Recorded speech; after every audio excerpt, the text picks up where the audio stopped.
क़यामत की निशानियों में से एक बहुत बड़ी निशानी सूरज का मगरिब से तलू होना है। जो शख्स मगरिब से सूरज तलू होने से पहले तौबा कर लेगा, अल्लाह पाक उसकी तौबा कबूल फरमा लेंगे। पर जब सूरज मगरिब से तलू होगा, उसको हर शख्स देख लेगा। हर शख्स की सिर्फ एक ही ख्वाहिश होगी कि वो किसी तरह तौबा कर ले, पर उस वक़्त तौबा का दरवाज़ा बंद हो चुका होगा। दोस्तों, अल्लाह की मदद और नुसरत से राह हदायत की इस फाइनल प्रोफेसीज की सेकंड लास्ट एपिसोड यानी 11th एपिसोड में हम सूरज का मगरिब से निकलने के बारे में सुनेंगे और ये जानने की कोशिश करेंगे कि कुरान और हदीस पाक में उस वक़्त के क्या हालात बताए गए हैं। तो दोस्तों, आइए देखते हैं वीडियो।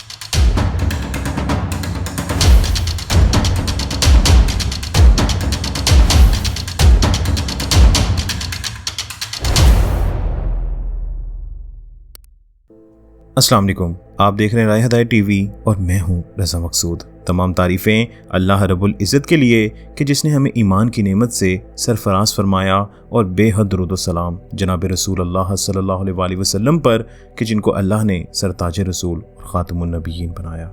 दोस्तों, जैसा कि हमने पिछली एपिसोड्स में दैबतुल अर्द और धुएं के ज़ाहिर होने के बारे में सुना, इन वाक़ियों के बाद ज़िलहिज्जा के महीने में 10वीं ज़िलहिज्जा के बाद अचानक एक रात बहुत लंबी होगी कि मुसाफिरों के दिल घबरा कर बेकरार हो जाएंगे। बच्चे सो कर उकता जाएंगे। जानवर बाहर खेतों में जाने के लिए चिल्लाने लगेंगे। तमाम लोग डर और घबराहट से बेकरार हो जाएंगे। जब 3 रातों के बराबर वो रात हो चुकेगी तो सूरज हल्की सी रोशनी के साथ मगरिब की तरफ से तलू होगा और सूरज की हालत ऐसी होगी जैसे इसको गहन लगा होता है। इस वक्त तौबा का दरवाजा बंद हो जाएगा और किसी की तौबा कबूल नहीं होगी।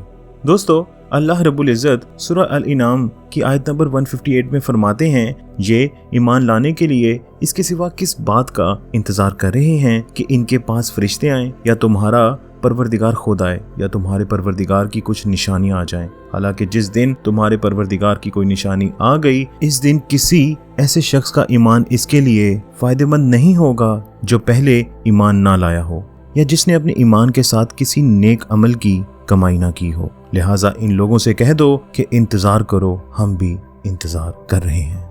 दोस्तों, बुखारी शरीफ में इस आयत की तफसीर में जनाब रसूल सल्लल्लाहु अलैहि वसल्लम फरमाते हैं कि क़यामत कायम ना होगी जब तक सूरज मगरिब से ना निकले। जब यह निशान जाहिर हो जाएगा तो ज़मीन पर जितने लोग होंगे सब ईमान लाएंगे, लेकिन इस वक़्त का ईमान किसी को फ़ायदा ना देगा। फिर आप सल्लल्लाहु अलैहि वसल्लम ने ये आयत पढ़ी। इसी तरह एक हदीस में है कि जब क़यामत की 3 निशानियां ज़ाहिर हो जाएं तो बेईमान को, खैर से रुके हुए लोगों को इसके बाद नेकी या तौबा करना कुछ फ़ायदामंद ना होगा। सूरज का मगरिब से निकलना, दज्जाल का आना और दैबतुल अर्द का ज़ाहिर होना। एक और रवायत में इसके साथ धुएं का भी जिक्र मिलता है। इसी तरह दोस्तों, सही मुस्लिम की हदीस है जिसमें जनाब रसूल सल्लल्लाहु अलैहि वसल्लम ने फरमाया कि सूरज के मगरिब से तलू होने से पहले जो तौबा करे इसकी तौबा मकबूल है। सैयदना अबू ज़र रज़ी ताला अन्हु से एक मरतबा जनाब रसूल सल्लल्लाहु अलैहि वसल्लम ने पूछा कि जानते हो ये सूरज गरूब होकर कहाँ जाता है? जवाब दिया कि नहीं। फरमाया, अर्श के करीब जाकर सजदे में गिर पड़ता है और ठहरा रहता है यहाँ तक कि इसे इजाज़त मिले और करीब है कि एक दिन इससे कह दिया जाए कि जहाँ से आया है वहीं लौट जा। यही वो वक़्त होगा कि ईमान लाना किसी को फ़ायदा नहीं देगा।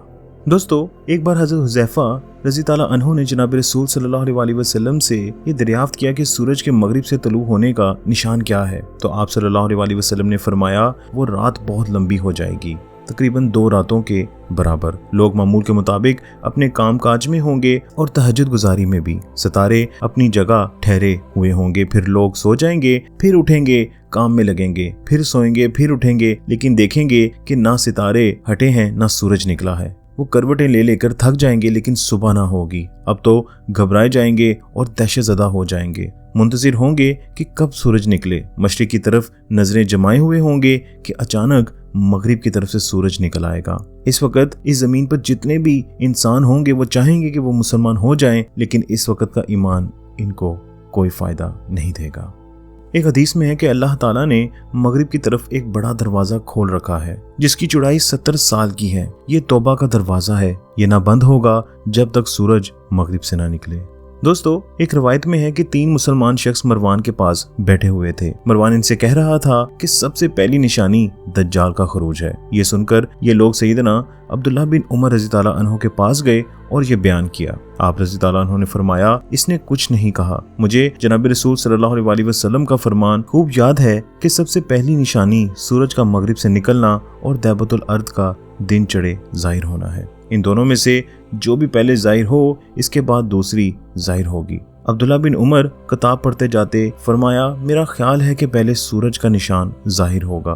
फिर अब्दुल्लाह बिन उमर ने कुरान पाक की यही आयत पढ़ी जो मैंने आपको पहले सुनाई है। खैर दोस्तों, मैं अपनी वीडियो का इख्तिताम इस हदीस पर करूंगा कि जिसमें जनाब रसूल सल्लल्लाहु अलैहि वसल्लम ने फरमाया, जिसका मफहूम है कि 6 चीजों के होने से पहले पहले नेक अमाल में जल्दी कर लो। सूरज का मगरिब से तलू होना, या धुएं का जाहिर होना, या दज्जाल का जाहिर होना, या खरूजे दैबतुल अर्द, या तुम में से किसी का खास वक्त मौत का आ जाना, या सबके लिए वाक़ई होने वाला क़यामत का कायम हो जाना। दोस्तों, फितनों के इस तेज दौर में नेक अमाल के लिए वक्त निकालें। वक्त गुजर गया तो फिर सिर्फ ख्वाहिश ही रह जाएगी कि काश कुछ कर लिया होता।